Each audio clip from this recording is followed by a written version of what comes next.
Stoicism works for everybody.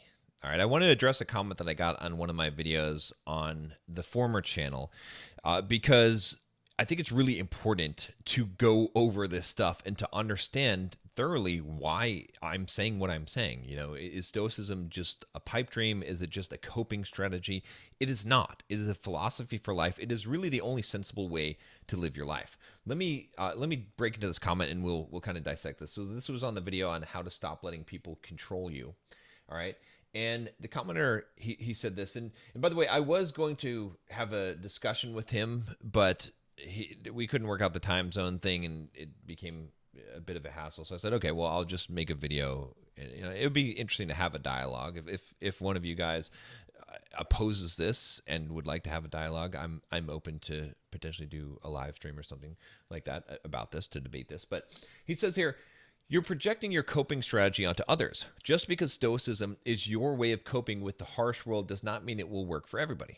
Okay, so I'll dissect this a little bit here. So he says I'm projecting my coping strategy onto others. Now, is Stoicism really a coping strategy? I could see how people would say that it is, in the sense that you use it to handle the harsh and cruel world that we live in, but really it is a realistic way of viewing the world and understanding the world and understanding yourself. It's the most positive thing that you can do. It's not just a coping strategy. It's not just a way of dealing with the things that you don't like in the world. Although it does help you cope, that's not the function of it. The function is not to cope. That's not why we have it. Stoicism would exist whether it made things better or not. And in fact, in many cases, it only makes things better because you choose to allow it to make things better. But you're still going to have to suffer. You're still going to have to go through things.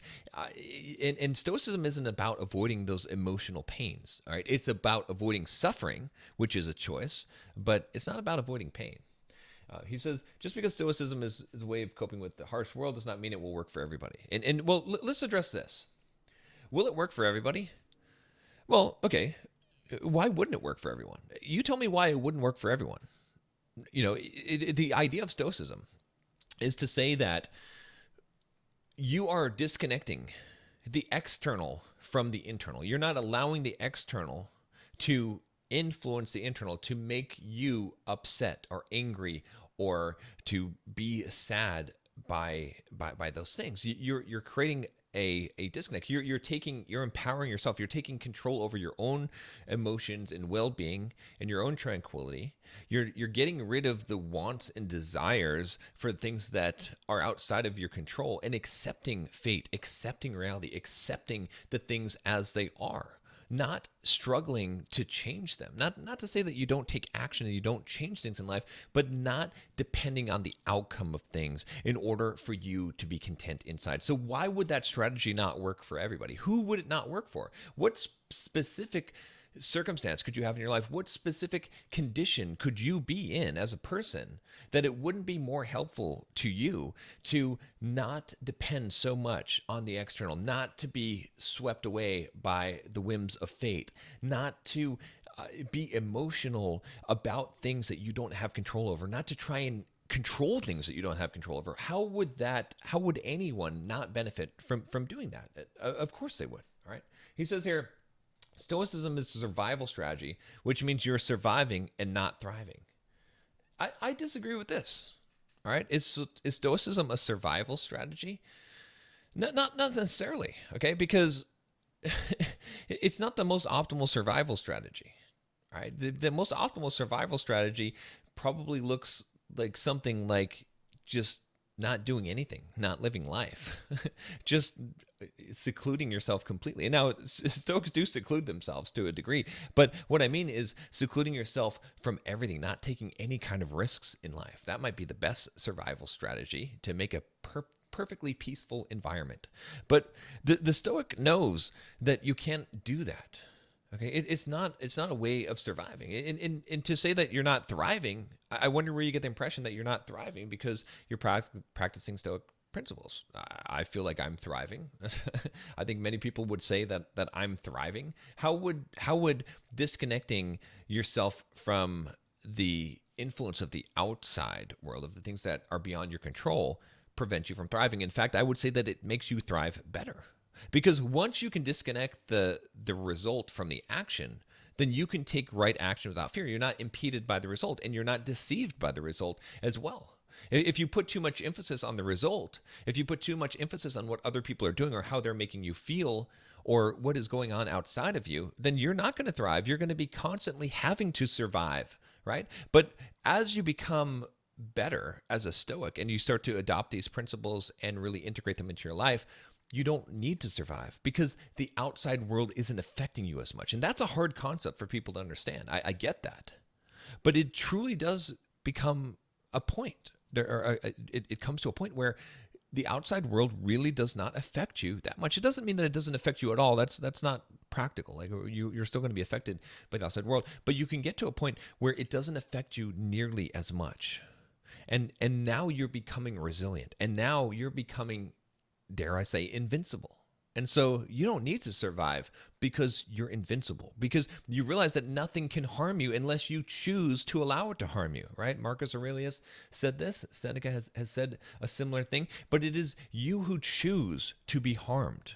This is the truth of the situation, because if something happens, which an event is a thing in itself, it does not immediately mean that I'm harmed. It's only if I choose that I consider that thing to be harmful. Now, I'll give you some examples of this. Let's say that, there's this famous poem about this I think this Chinese guy in this village, and he's got this son, and the son was supposed to go off to war, but then he's attending the horse and he breaks his leg, and all of his neighbors are like, oh, how fortunate, you know what I mean? And then he's like, I don't know, maybe it is, maybe it isn't. And then something happens with that, and I think he gets sick, and you could tell the story in various different ways, but all these different things happen, and every time everyone thinks it's good or they think this is bad, but it all turns out to be these series of events that you can't really say where it's good or bad. It's the interpretation of it. People choose that interpretation.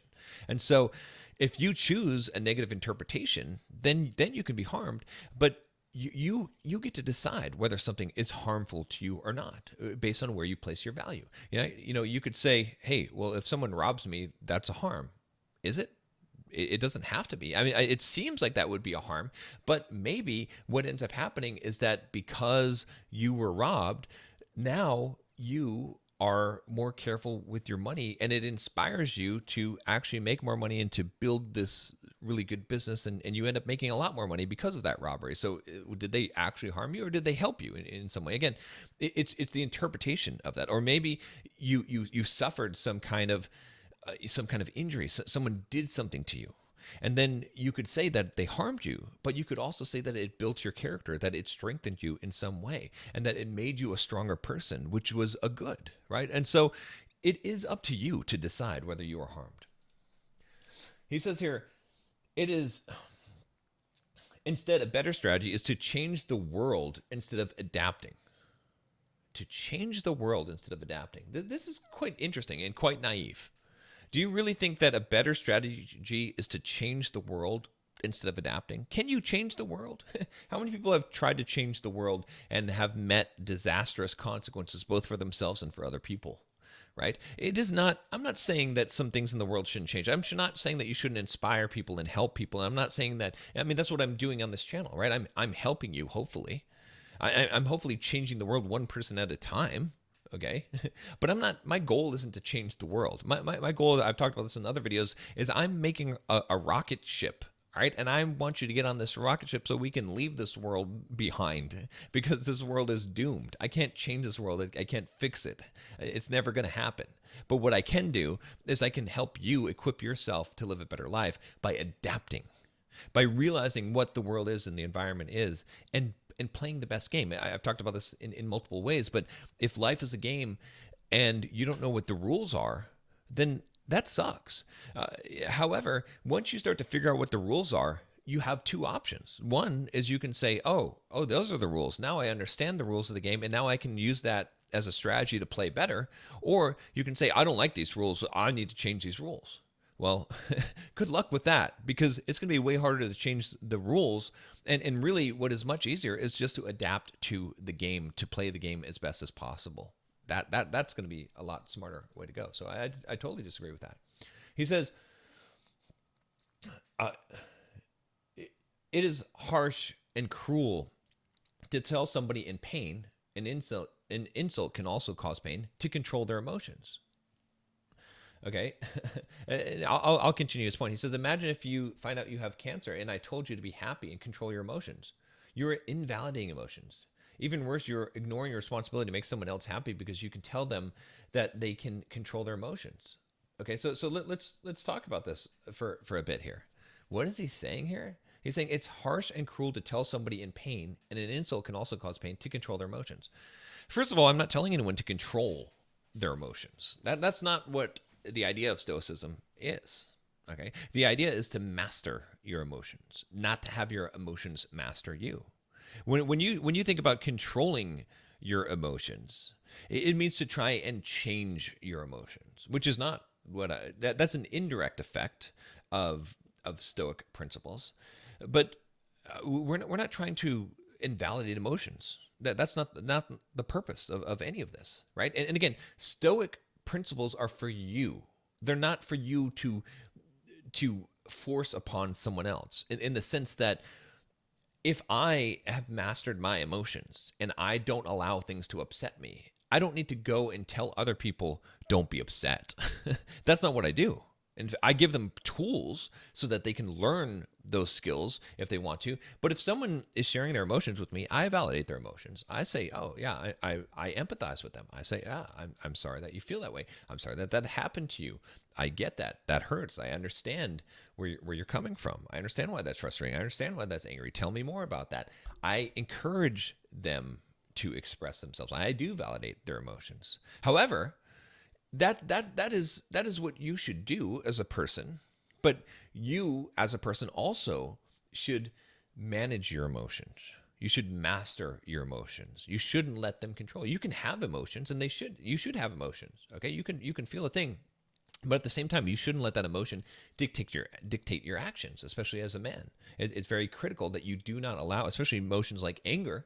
If we let our emotion like anger control us, what situation would we be in? Not a good one, right? In fact, the Stoics talk about how more egregious are the results of your anger than the cause of them, right? So what does that mean? It means that, look, the things you do when you're angry, the consequences that you suffer from that is so much more than the thing that actually caused you to get angry. So avoid that, right? And it's just common sense. It just makes sense to do this. And why allow yourself to suffer needlessly? Part of mastering your emotions is again, it's not trying to suppress them. It's not expressing them. It is processing them, right? But why allow yourself to suffer when you don't need to suffer? You're going to suffer if you have these wrong ideas about life, if you delve into the emotion instead of letting it go, letting it be, accepting. The more that you accept reality, the more you get rid of expectations, the less negative emotions that you'll feel. It doesn't mean that you can't have emotions. It doesn't mean that you're unfeeling. It doesn't mean that you tell people to stop having emotions. That's not it at all. That's not what I'm saying at all, especially as a man dealing with women. You want to validate their emotions. That you should do that for sure. Okay. He says here, he said, imagine if you find out you have cancer and I told you to be happy and control your emotions. You're invalidating emotions. Okay, again, let's suppose that I have cancer and someone tells me to be happy and to control my emotions. Well, okay, there's a couple of things about that. So first of all, I'm not going to tell someone who has cancer to be happy and control their emotions. I'm not going to tell anyone to be happy and control their emotions. That's not what I'm going to say. But what I would advise someone is I would say, should you let the outside circumstances or the things that are beyond your control destroy your inner peace? How high is the price of your peace? Okay, I would say that letting go of expectations, that these practices will produce more peace within you and more joy within you, and that there are unfortunate things in life and that you can't control those things, and you can spend your time and your effort trying to control the uncontrollable and being upset by that, or you can let those things go. It doesn't mean that you're not going to be upset about having cancer. That's you can empathize with that. There's no need to invalidate those emotions. Do you think that if someone has cancer, that's what I'm going to tell them? No, I'm going to empathize with it. It's not my job to make them realize the truths of life that are for them. I can help if someone asks me. I can help them navigate that. But in a specific instance, I'm not going to tell someone that they need to just get over it. That's not it, right? I might tell someone that they need to not wallow in pity, because that's not going to be helpful to them. That I would say in love, in a loving way, right? And he says here, what if someone said this to me? Well, if someone said it to me, okay, if you're asking that question, if you want to know what I would say if I had cancer and someone said that I need to be happy and control my emotions, I would agree with them. because that is true. I mean, yeah, it's going to come across as a bit of a slap in the face, but it doesn't have to be. I don't have to be harmed by that, because are they not actually right? Again, being happy is not necessary, but mastering your emotions. So don't let these emotions take over and ruin you. You may have cancer, but am I going to now also suffer from a greater disease of the mind? That doesn't make any sense to me at all, right? It is the hand that life has dealt you. You have to deal with it in some way, okay? He says you're invalidating emotions. Even worse, you're ignoring your responsibility to make somebody else happy because you can tell them that they can tell them that they can control their emotions.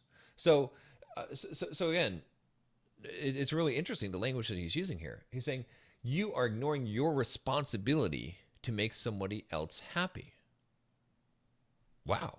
I didn't know I had a responsibility to make someone else happy. Do I have a responsibility to make someone else happy? Do I have a responsibility outside of myself of anything that I haven't bound myself to? No, I don't. I am only responsible for myself. I can't make somebody happy. No one can make you feel anything. You choose to feel the thing. You are responsible for your own emotions. Now, can someone do something and then you interpret that and then you are happy because of that? Sure, that's true. And you can be sad because of it, you can be angry because of it. But ultimately, it is you. You're the one who's interpreted the event and has chosen the thing. And so I don't have any responsibility to make someone happy. And just because I have assisted someone in managing their emotions doesn't mean that I've told them to control their emotions. And he says here, let's look at the example. He says, for example, instead of telling other girls from talking bad about her, you are making how she feels the problem. The problem is not how she feels. The problem is how others are treating her. Is that really true? Here's the thing about this, okay? Let me just break down exactly what he said here. He said, instead of telling the other girls from talking bad about her, you are making how she feels the problem. Am I making how she feels the problem? That is the problem. The problem is not what other people are doing to you. That's not the problem. The problem is your reaction to it. The problem is that you are taking offense to things that you don't need to take offense to. The other people can do whatever they want to do. You're not responsible for them. You can't control them. And if you think that you can, if you think that your life is going to be only happy when people treat you right, then man, you're in for a disappointment. You're going to not have any control over your life. Okay? And so when I say that the problem is how she feels, I'm giving a solution to something that can actually be fixed. Can you actually change a person? Can you make a person not treat you a certain way? Sure, you can put down a boundary. You can do that, but it does exist for you. Sure, you can tell them that you don't like it, and that's fine. And sure, you should do those things. But ultimately, regardless of those things, are you only going to be happy if they change, if the world changes? If that's the case, then you're that's not a good plan. Instead, how about a plan where you're always going to result in a good outcome, which is going to be one where you are able to master your own emotions. All right, so let's go on here. So he said here, the problem is not how she feels. The problem is how others are treating her, and I do agree in a sense that others are treating her in the wrong way. That is true. All right, that's not a good thing. However, what does she have control over? What do I have control over? What do you have control over? It's not how people treat you, right? To a degree, you train people how to treat you because you get what you accept. So you can do that. And like I said, in a relationship, it is important to set boundaries so that those things are respected, or you exit that relationship when you have a choice to do that. But it's the problem is not really how people are treating you. That's not really what the problem is. right? And even if it was, it's not one that you can fix. And that he said, if everyone adopted your philosophy, no one will do anything to help because they can accuse the other person of reacting. That doesn't even make any sense. If everyone adopted my philosophy, no one's going to do anything to help because they can accuse the other person of reacting. That doesn't make very much sense at all. In fact, it seems like a projection, right? Because I'm helping. I'm trying to help. I'm giving mechanisms in order to deal with a situation that is beyond your control, which is perhaps the best way you could ever help anybody. Yeah, it's like that saying, you can feed a man a fish, or you can teach a man to fish and feed him for life, right? Yeah. Let's suppose I intervene in a situation where someone is being mean to someone. Sure. Okay. I can intervene. I can prevent that instance from happening. Sure. Okay. But that's like feeding a man a fish, right? What's so much better is to tell a person how to deal with the situation and to not be harmed by things they don't need to be harmed by. And then you fed them for life. So that's what it comes down to. He says here, they can accuse other people of reacting. You shouldn't be accusing other people of reacting. Again, what I tell you is for you. I did another video on this a couple days ago where I said what I tell you is for you, meaning that don't take the things that I'm telling you and beat other people up with them. That's not the point of Stoic philosophy, and that's not the point of anything that I'm telling you. You're not supposed to take the things that you're told and then beat other people up with them, right? Am I beating you up with these things? No, I'm trying to encourage you. I'm trying to help you. I'm not trying to beat you up with the things. You're here voluntarily listening to these things, right? I'm not going to go and say, oh, you're being reactionary, or you're being, that's not the purpose, okay? When someone is upset, yeah, you can validate their emotions, but you can also still give them constructive feedback or tools to equip them in order to better manage those emotions and how to, prevent themselves from being harmed in the first place. That I think that's totally valid.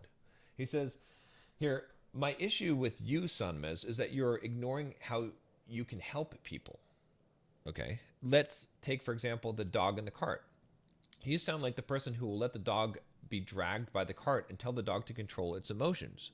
You know the dog is in pain. You can remove the rope, but you don't because you think the dog can control its emotions.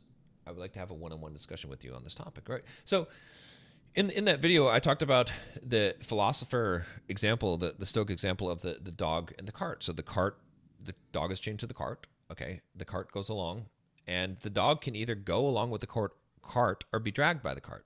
Okay, there is no person that can free the dog from the cart. This is wrong thinking. This is an analogy here, and if you think that I wouldn't help someone, of course I would help someone. But again, what does it mean to help someone, and how can you help someone in the greatest way possible, right? So, am I the person who would let the dog be dragged by the cart and tell the dog to control its emotions? Is that what I would do? Well, let me tell you. If the dog is dragged by the cart, all right, and I see this dog, and I can't free the dog from the cart, what can I tell the dog besides, hey, you should probably get up and go along with this cart. There's no reason to fight this cart. You can't. No one can help you with this, which is the situation that we find ourselves in. And it is better if you go along with this thing instead of fighting this thing that's just going to cause you pain. Do you want to be dragged by this cart? If I could talk to the dog, that's the advice I would give to the dog. Now, sure, if I could free the dog from the cart, but the cart is fate. You can't free people from fate. You can't free people from life. You can't free people from hurt or interactions with other people or pain. You can give them a way to deal with the pain and say, look, when you're being dragged by the cart, get up and start walking in the direction of the cart. Don't allow yourself to be dragged by the cart. What dragged by the cart means, it means resisting reality. It means not accepting what is. And every time that you don't accept, you suffer. Right? Pain is guaranteed in life, but suffering is not. Suffering is a choice. And if you choose to fight reality, you will suffer. It doesn't mean that you can't take action, you can't do things, and you can't change your reality to a degree. But it means that you have to be willing to accept what comes and what happens, right? And so that's what it really comes down to. Uh, he's saying that I don't, I don't, I could help people, but I don't help them. I don't think that's the case. I don't think that's ever been the case. That doesn't that's not what a Stoic does. That's not the point of Stoic philosophy, right?